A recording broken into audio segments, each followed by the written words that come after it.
welcome back to a video about waffles. Feel free to count how many times I say the word waffle in this video.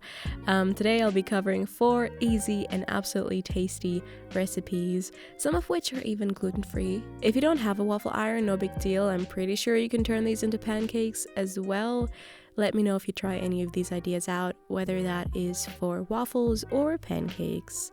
And tag me in your recreation photos over on Instagram. Alright, let's get into this, starting with these crispy oat waffles. First things first, make some oat flour by blending up small cut oats in a food processor until super fine. Then add salt and baking powder and give that a quick mix. In a small to medium-sized bowl, combine the wet ingredients: non-dairy milk, apple cider vinegar, unsweetened applesauce.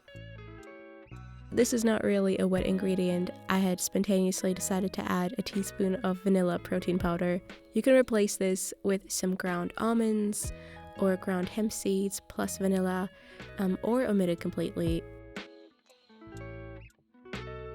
Add this mix to the dry ingredients and combine everything until it looks something like this. Grease your waffle iron with coconut oil. Make sure to get both sides. Bring the heat up to medium-high. This is going to differ from waffle maker to waffle maker. Just use the type of setting that you'd normally go for. Now add the waffle mix. I made exactly enough for one big one, but feel free to make 2 smaller ones out of this, or double or triple the amount of ingredients in order to have more servings. Let the waffle cook for about 6 minutes, then check and see if you want to leave it in there for a bit longer. I let mine crisp up for about 10 minutes total. How long exactly, once again, depends on the kind of machine you're using. If you're going the pancake route, I'd say 3 to 4 minutes on either side on medium-high should do the trick. I served this one with banana, coconut, vegan chocolate sauce, soy yogurt, and more chocolate sauce. This was so good. And I'd say pretty healthy as well.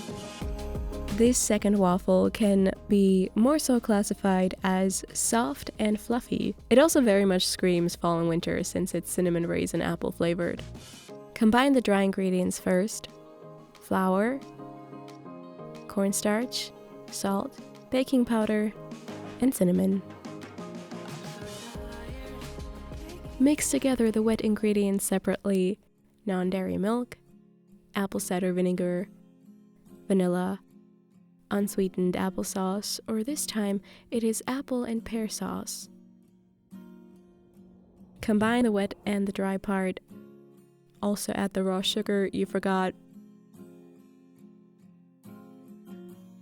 Add raisins or other dried fruits such as chopped dates or apricots, and also apple chunks. It is best to cut the apple into smaller pieces than what I did here.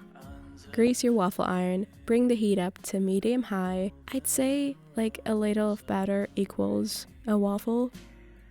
And let these bake until golden brown. Mine took 6 to 8 minutes. And that's it. Make sure to lightly grease the iron again before you add the other batches. Waffles and soy yogurt just go so well together, I think. I also added a bit of cinnamon on top here, as well as some maple syrup. Now on to recipe number 3. Here we are serving these crispy, savory potato waffles. First off, prep the potatoes. Either boil them until tender with the skin on, or if your parents still haven't installed their new stove, and honestly I don't think that's gonna happen until mid-November, then place them on a baking sheet with parchment paper and roast them in the oven until soft. Put the now baked potatoes inside a large mixing bowl. Use a potato masher and mash them up as best as you can. Since they are with skin, it's gonna be a little tricky in the beginning, but once they're somewhat broken up, it's pretty easy to do. Also, this doesn't have to be super smooth. We basically just want chunky mashed potatoes here. Then add some vegan butter, spring onion, nutritional yeast, some salt, and spices of choice. Mix it all up once again.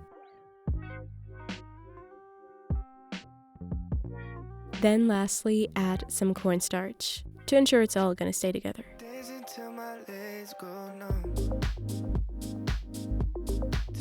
Shape patties out of this mix while the greased waffle iron is preheating. Let the waffles bake until golden brown, I'd say for about 7 to 8 minutes. Then plate them up immediately. I finished them off with some vegan cream cheese here, cherry tomatoes, and more spring onion. This was so good.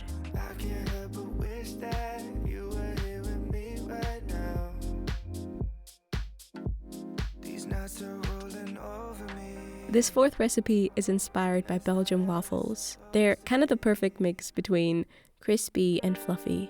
In a small to medium-sized bowl, combine the following: warm non-dairy milk, raw sugar, vanilla, unsweetened applesauce, and melted vegan butter.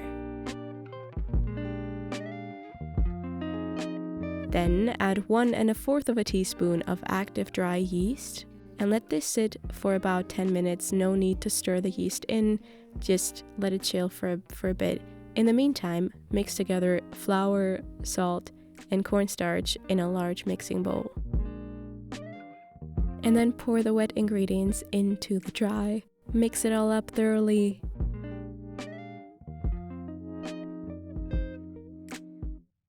Cover the bowl with a dish towel and place it somewhere warm for 30 to 40 minutes. Then grease and heat up your waffle iron once again. Add your batter, once again about a ladle equals 1 waffle, and let them cook for about 8 minutes until golden brown. I was gonna make a quick little cherry sauce here, similar to what I had done in this video.